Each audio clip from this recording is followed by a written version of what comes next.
Welcome back to our series on cancer, where we discuss risk factors, warning signs, cancer treatment, and of course, costs. Today's topic, bladder cancer. Did you know that men are more likely to develop bladder cancer than women are?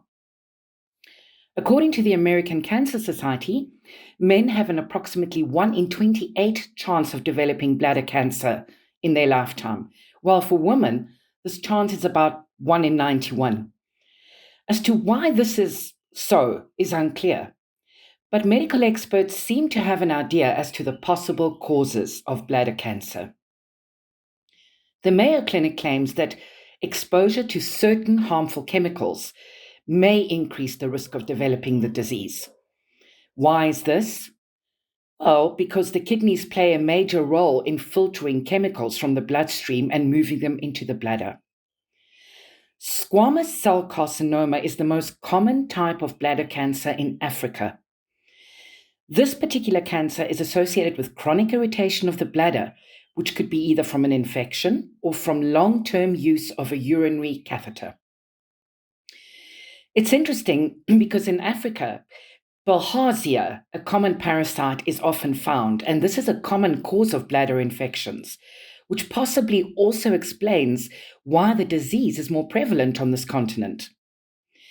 Other risk factors include chemicals found in cigarettes, cigars, and pipes, exposure to arsenic, as well as chemicals used in the manufacture of dyes, rubber, leather, textiles, and paint products.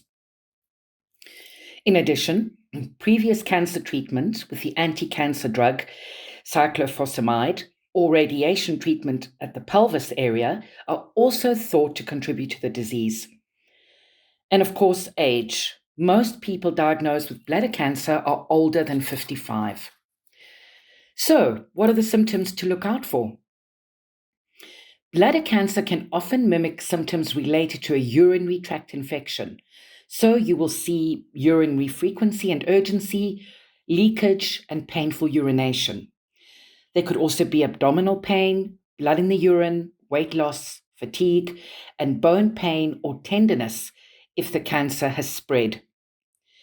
If diagnosed with bladder cancer, how do you treat it?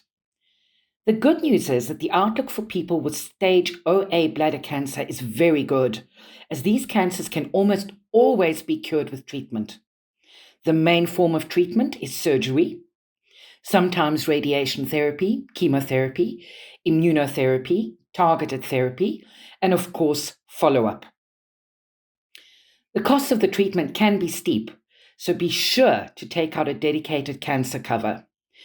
TRA's female cancer cover is a good one, as it also covers a female's male partner for certain cancers, bladder cancer being one of them, from as little as 75 Rand a month.